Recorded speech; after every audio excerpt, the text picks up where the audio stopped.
Every year I get asked about mycorrhizal fungi. Should I use it? Is it worth the money? Does it actually do anything?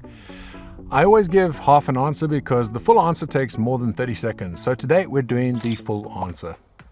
Right, mycorrhiza. The word comes from Greek. Myco meaning fungus, rhiza meaning root. Fungus root. That should tell you everything. It's a fungus that lives in and around your plant's roots. Over 90% of plant species on Earth form these associations. This is how plants have been growing for 400 million years. We're the newcomers with our fertilizers and grow tents. The fungi were here first. Here's what happens underground. The type we care about is called arbuscular mycorrhizal fungi, or AMF. These are endomycorrhizal, meaning they grow inside the root cells. They push through the cell wall and form branch structures called arbuscules. Think of them as tiny exchange points. At each one, a trade is happening. The plant sends sugars, carbon it produced through photosynthesis, down to the fungus. In return, the fungus sends back phosphorus, zinc, copper, and water. The fungal hyphae, these incredibly fine threads, spread 10 centimeters or more into the surrounding soil. The plant gets access to nutrient pools its roots would never physically reach.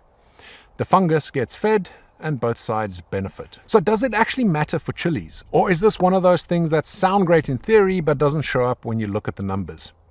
There's decent research on this. A field study published in 2023 from an organic farm in Kansas tested AMF inoculation on 5 chili pepper varieties over a full growing season. Inoculated plants produced 2 to 8% more biomass with an average 3.7% improvement at final harvest. 3.7% doesn't sound like much, but over hundreds of plants, it does add up. And some varieties responded better than others. Shishito and Islander Bell responded well. Mammoth Jalapeno barely budged, so there is a genetic component as well. But here's the finding that really caught my attention. A 3-year study from Poland on sweet peppers found that when you inoculate plants during seedling production, you can reduce your mineral fertilizer by 50 to 75% with no statistically significant decrease in yield or fruit quality. I'll say that again. Cut your fertilizer by half to 3/4 with no loss. The fungi made up the difference. That's from capsicum annuum, grown in an unheated greenhouse in central eastern Poland. 3 years of data published in MDPI Agriculture in 2023. There's also research showing improved drought tolerance. The fungal hyphae help the plant absorb and retain water more efficiently. If you've ever come back from a weekend away and found your plants wilting, a well-established mycorrhizal network could be the difference between recovery and loss. Right, the science is solid. The fungi help. Now the question that actually matters to me and probably most of you is it worth using in pots? Because that's how I grow the majority of my plants. The honest answer is it's harder for the fungi to do their thing in pots, and I'll explain why, but that doesn't mean it's not worth doing. 3 things work against you in pots. First, temperature. Pot walls heat up and cool down much faster than ground soil. Mycorrhizal spores germinate best between 18 and 25 degrees Celsius. And on a hot day in the greenhouse, a dark pot can push well above that. The fungi go dormant or die back. Second, feeding. If you're using synthetic fertilizers regularly, especially anything high in phosphorus, you're suppressing the fungi. Their whole purpose is nutrient delivery. If nutrients are already abundant, the plant cuts back on the carbon it sends to the fungus. The relationship weakens. Why would the plant pay for a service it doesn't need? Third, time. Colonization isn't instant. It takes weeks for a proper network to establish. In a UK growing season, by the time the fungi are fully active, you might already be into peak fruiting. And if you're potting up multiple times, each pot up disrupts the hyphae. Now compare that to raised beds. I have a couple of raised beds in my polytunnel and I inoculate those. Done it once, the fungi are still there because the soil isn't disturbed, the temperature is stable, and the network persists year to year. That's where mycorrhizal fungi really earn their keep. But I grow 400 to 500 plants and the vast majority are in pots, so I can't just shrug and say, well, it works better in the ground. I have to deal with the reality of pot growing.